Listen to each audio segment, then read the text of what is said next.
নমস্কাৰ। কথা ৰামায়ণ পাঠৰ ৩৭ অধ্যায়। আজি অধ্যায় সুৰক্ষিতা। খং আৰু বেজাৰত সীতাৰ দুই চকু ৰঙা হৈ পৰিছিল। চকু মেলিয়ে ৰাৱণলৈ চাই ক'লে, হে নিজ ৰাক্ষস, তুমি তোমাৰ যশস্যা, বংশৰ গৌৰৱ আৰু যুদ্ধৰ প্ৰতাপৰ কথা কৈ গৰ্ব কৰিছিলা, কিন্তু এতিয়া তুমি হাঁহিয়াল বীৰৰ দৰে আচৰণ কৰিলানে? নিজে তুমি লাজ পোৱা নাই নে? পৰস্তি হৰিবলৈ স্বামীৰ অনুপস্থিতিলৈ অপেক্ষা কৰাটো আৰু অবলা নাৰীক হৰণ কৰি নিয়াটো কেনেধৰণৰ বীৰত্ব? মোক উদ্ধাৰ কৰিব খোজা বৃদ্ধ পক্ষীক বধ কৰাটো কোন বীৰৰ কাৰ্য? আশ্ৰমত কিমান সাহ দেখুৱাইছিলা?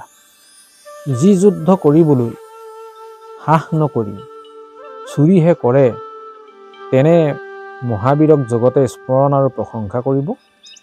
তুমি যদি সৎ বংশজাত হোৱা তেন্তে তোমাৰ কুলত কিমান কলংক সানিছা। মোক এইদৰে অপহৰণ কৰি নি তুমি কি আশা পালিছা? তুমি কিমান দিন জীয়াই থাকিবলৈ হাবিয়াস কৰিছা? মোৰ স্বামী হৰে শীঘ্ৰে তোমাক বিচাৰি পাব আৰু তোমাৰ জীৱনৰ ওৰ পেলাব। তুমি নিশ্চয়কৈ জানিবা, যি মুহূৰ্ততে স্বামীৰ দৃষ্টি তোমাৰ ওপৰত পৰিব, সেই মুহূৰ্ততে তোমাৰ মৃত্যু। পলাই হাৰিবলৈ আশা নকৰিবা, তেখেতৰ হাতত তোমাৰ মৰণ অনিবাৰ্য। এইদৰে প্ৰবঞ্চনা কৰি তেন্তে কি লাভ হ'ব? মই কেতিয়াও তোমাৰ পত্নী নহওঁ। তোমাৰ ওচৰত দেহা সমৰ্পণ কৰাৰ আগতে মই মৃত্যুক বৰণ কৰিম। তুমি মোৰ স্বামীৰ খং তুলি লৈ এতিয়া হাত সাৰিব নোৱাৰিবা। অলপ সময়ৰ ভিতৰতে তুমি নৰকৰ বৈতৰণি দেখিবলৈ পাবা। তোমাক আঁকোৱালি ল'বলৈ তপোজ্জ্বল মূৰ্তি তাত থিয় হৈ আছে। লোহাৰ কাঁইট লগা বৃক্ষও তোমাৰ কাৰণে ৰৈ আছে। মোৰ স্বামীয়ে নিমিষতে জনস্থানত ১৪,০০০ ৰাক্ষস নিহত কৰিলে। তোমাক পলাই হাৰিবলৈ সেই বীৰে এৰি দিবনে? অতি শীঘ্ৰে তুমি যমপুৰীলৈ যাবা। সীতাই যেতিয়া নিন্দা আৰু সতৰ্কৰ বাণী শুনাইছিল, ৰাৱণে বিনাসাৰথিৰে লংকাৰ ফাললৈ কাঁড়জোৱা দি আকাশেৰে যাবলৈ ধৰিলে।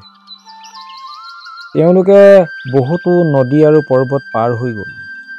সীতাই এটা পৰ্বতৰ টিঙত কিছুমান মানুহ থকা দেখা পালে।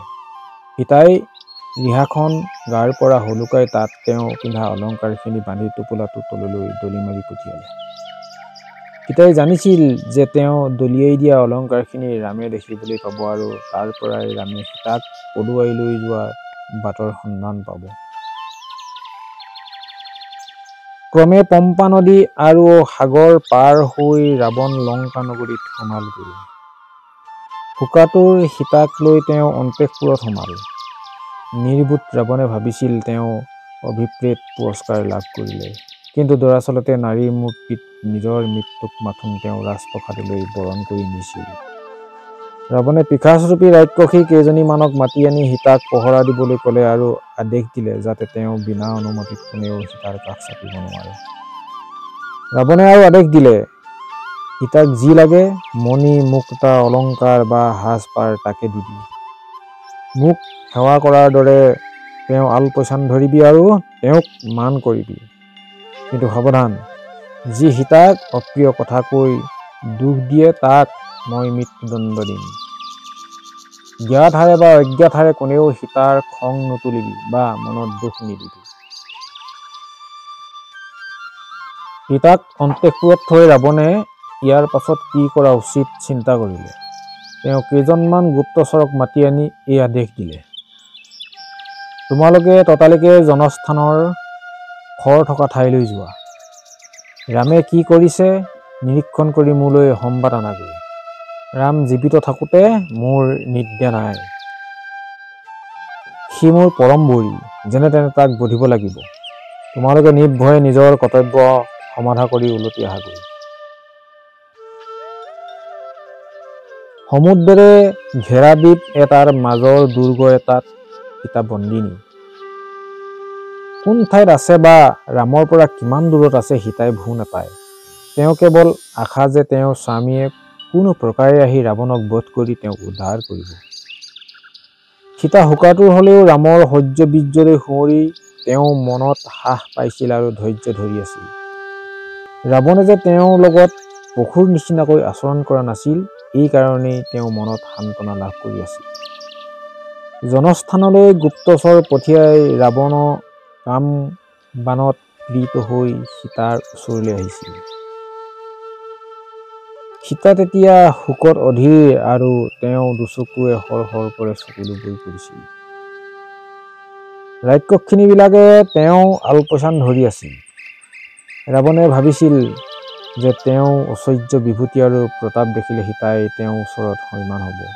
সেইকাৰণে বিৰাট ৰাজ অট্টালিকাৰ কেওফালে সজাই থোৱা ধন সোণবিলাক সীতাক লৈ গৈছিল দেখুৱাবলৈ। পৃথিৱীত কোনো ৰজাৰ ইমান ঐশ্বৰ্য সম্ভোগৰ আহিলা নাছিল।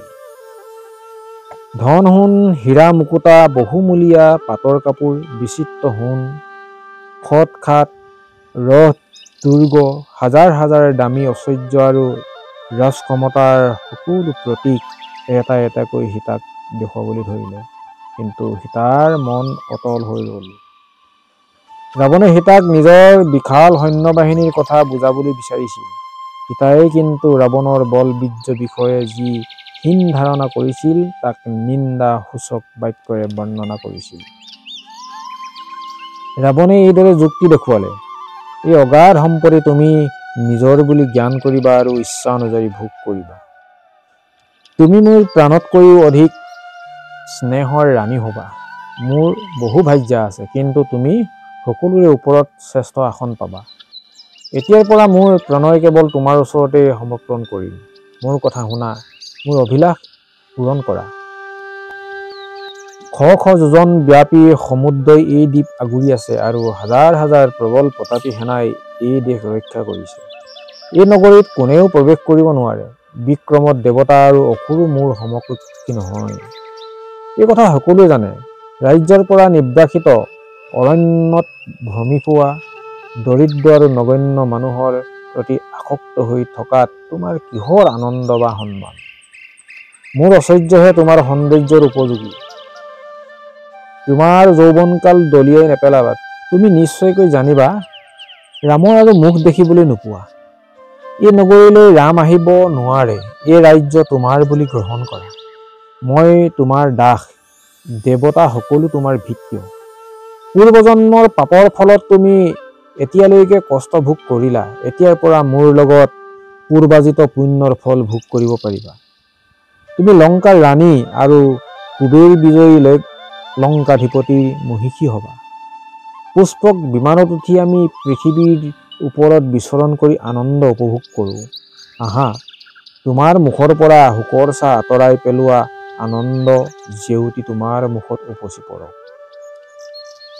ৰাৱণে এইদৰে কৈ থাকোঁতে সীতাৰ চকুলো বাগৰি পৰিল। তেওঁ আঁচলেৰে মুখ ঢাকিলে, কিয়নো সীতাই শত্ৰুৰ আগত ভয় কৰা যেন নেদেখুৱায়। ৰাৱণে কাকুতি কৰি সীতাক ক'লে, তুমি লাজ নকৰিবা। মোক গ্ৰহণ কৰাত অধৰ্ম নহয় আৰু তাত লাজ নাই। ঈশ্বৰৰ প্ৰদত্ত দান গ্ৰহণ কৰিব লাগে। হে সুন্দৰী, মই তোমাৰ চৰণত মূৰ দুৱাইছোঁ আৰু তোমাৰ প্ৰসাদ ভিক্ষা কৰিছোঁ। মই তোমাৰ দাস। মোৰ মহত্ব বিক্ৰমক পাহৰি গৈ তোমাৰ অনুগ্ৰহ কামনা কৰিছোঁ। মোৰ জীৱনকালত কাৰো ওচৰত এনেকৈ নতশিৰ হোৱা নাই। ৰাৱণে ভাবিছিল যে এইদৰে কোৱাৰ পিছত সীতাৰ মন জয় কৰিব পাৰিব আৰু প্ৰেমৰ অৰ্ঘ্য লাভ কৰিব। যদি মন নিষ্পাপ হয় তেন্তে পৰিস্থিতি যিমান বিষম নহওক সাহসেৰে তাৰো সন্মুখীন হ'ব পাৰি। শোকাৰ্ত হৈও সীতাই নিৰ্ভীকভাৱে ৰাক্ষসক প্ৰত্যুত্তৰ দিলে। তেওঁ এডাল বন মুখত লৈহে ৰাৱণক সম্বোধন কৰিছিল। সন্যাসীৰ বেগ ধৰি ৰাৱণে সীতাৰ আগত পঞ্চবটীত ফল মূল আগত লৈ যেনেকৈ গৰ্বৰ প্ৰকাশ কৰিছিল, বন্দিনী সীতাই যেন তাৰ প্ৰতিধ্বনি ৰূপে ক'বলৈ ধৰিলে, মোৰ পৰিচয় শুনা। ত্ৰিভুৱন বিখ্যাত দশৰথ ৰজাই দীৰ্ঘকাল ৰাজত্ব কৰিছিল। এই ৰজাৰ ধৰ্মভিত্তি স্বৰূপ আৰু সত্যৰ ৰক্ষক। এনেজন ৰজাৰ পুত্ৰ ৰামচন্দ্ৰ সাক্ষাৎ দেৱতা আৰু বিক্ৰমত সিংহ। সেইজনা মোৰ স্বামী। মোৰ স্বামী আৰু দেৱৰ লক্ষ্মণে নিশ্চয় তোমাক বধ কৰিব। মোৰ পতিয়ে জনস্থানত কেনেকৈ খৰ আৰু তেওঁ সৈন্যবাহিনীক ধ্বংস কৰিলে এই কথা তোমাৰ অবিদিত নহয়। চিলনীয়ে বিষাক্ত সাপ থাপ মানি নিয়াৰ দৰে মোৰ প্ৰভুৱেও জনস্থানত তোমাৰ বিৰাট সৈন্যবাহিনীক মষিমূৰ কৰি পেলালে। দেৱতা আৰু অসুৰৰ হাতত অমৰত্ব বৰ লাভ কৰি তুমি মোৰ প্ৰতীক বৈৰী কৰিবলৈ সাহ কৰিছা। তুমি ভাবিছা বৰ লাভ কৰি তুমি অমৰ, কিন্তু তোমাৰ পৰিত্ৰাণ নাই। প্ৰভুৰ হাতত এইবাৰ তোমাৰ মৃত্যু হ'ব। তুমি বলিহালৰ খুটা বান্ধি থোৱা বলিৰ পঠা নিচিনা। মৰণ তোমাৰ অনিবাৰ্য। তোমাক বধ কৰিবলৈ আৰু মোক উদ্ধাৰ কৰিবলৈ মোৰ স্বামী দেৱতাই প্ৰয়োজন হ'লে সমুদ্ৰ শুকুৱাই পেলাব বা আকাশৰ চন্দ্ৰকো ধৰি আনিব। নিশ্চয় তোমাৰ দুষ্কৰ্মৰ কাৰণে তুমি নিজেই নাশ হ'বা আৰু তোমাৰ ৰাজত্ব লয় পাব। বনৰ ৰাক্ষসৰ মাজতো মোৰ মহাপ্ৰভু নিৰ্ভয়ে আছিল। যি ৰাক্ষস সেই তেখেতৰ সন্মুখীন হৈছিল, তাকে তেখেতে যুদ্ধ কৰি বধ কৰিছিল। স্বামী অনুপস্থিতিত তুমি মোক চোৰৰ দৰে হৰণ কৰি আনিলা, কিন্তু তোমাৰ পৰিত্ৰাণ নাই। অদৃষ্টই তোমাক এই পাপ কাৰ্যলৈ টানি আনিলে, কিয়নো তোমাৰ আৰু তোমাৰ কুল নাশ হ'বৰ ক্ষণ উপস্থিত। তোমাক গ্ৰহণ কৰিবলৈ মোক কৈছা? কেনে নিৰ্বোধ! কাউৰীয়ে ৰাজহাঁহৰ কাষ চাপিব পাৰেনে? যজ্ঞাগ্নিৰ কাষত দুৰ্ঘোৰ পাপাচাৰীক কোনোবাই স্থান দিবনে? প্ৰাণ বা দেহা মূল্যহীন। জগতৰ ঘৃণাৰ পাত্ৰী হৈ মই জীৱন কটাবলৈ ইচ্ছা কৰিম বুলি তুমি ভাবিছানে? তুমি স্বপ্নতো নাভাবিবা যে ভয়ত বা প্ৰাণৰ ৰক্ষাৰ্থে মোৰ দেহা তোমাৰ ওচৰত সমৰ্পণ কৰিম। এইদৰে কৈ সীতা নিতাল মাৰিলে। ৰাৱণে ক'লে, সেয়ে নেকি? বাৰু তেন্তে তোমাক মই 12 মাহ সময় দিলো। মোক যদি গ্ৰহণ কৰিবলৈ ইচ্ছুক হোৱা তেন্তে ভালেই। যদি এই কালৰ অন্ততো তুমি মোক প্ৰত্যাখ্যান কৰা তেন্তে মোৰ ৰান্ধনীয়ে তোমাৰ মঙহেৰে মোৰ পুৱাৰ ভোজন প্ৰস্তুত কৰিব। সীতাক এইদৰে সতৰ্কবাণী শুনাই ৰাৱণে পহৰা দিয়া ৰাক্ষসিনীবিলাকক ক'লে, তহঁতে সীতাৰ অহংকাৰ আৰু মই মতালি যেনে তেনে প্ৰকাৰেই খৰ্ব কৰিবি। তাইক অকলশৰে অশোক বনত থৈ দিবি আৰু তাইৰ চেতনা হ'বলৈ ভয় আৰু প্ৰলোভন দেখুৱাবি। বনৰীয়া মাখুন্দিয়ে হাতীক বশ মনোৱাৰ দৰে তহঁতেও তাইক বশ কৰাবি। এইদৰে কৈ ৰাৱণে খংমুৱা হৈ ৰাজপ্ৰসাদত সোমাল। ৰাক্ষসিনীবিলাকে সীতাক অশোক বনলৈ লৈ গ'ল। অন্তঃপুৰৰ ওচৰতে এখন ধুনীয়া ফুলনি। গছ-গছনি, ফল-ফুলেৰে এই ঠাই ৰমক জমক। শুৱনি চৰাইবিলাকে তাত ক্ৰীড়া কৰি ফুৰে। ভীষণ কুৎসিত ৰাক্ষসিনীয়ে বেৰি লৈ সীতাক ইয়াতেই ৰাখিলে। যদিও শোকত অধীৰ হৈছিল, তথাপি সীতাৰ মনত এনে বিশ্বাস দৃঢ় হৈ আছিল যে ৰাম লক্ষ্মণে তেওঁ থকা ঠাই বিচাৰি উলিয়াব আৰু তেওঁকো উদ্ধাৰ কৰিব। এইটো তেওঁৰ ধাৰণা যে তেওঁৰ স্বামীয়ে ৰাৱণক বধ কৰি তেওঁক উদ্ধাৰ কৰিব আৰু পুনৰ দুয়ো মধুৰ জীৱন যাপন কৰিব।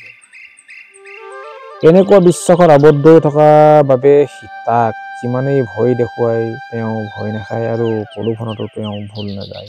এদিন দুদিন নহয়, মাহৰ পিছত মাহ সীতাই এনেকৈ অশোক বনত বন্দিনী হৈয়ে থাকিল।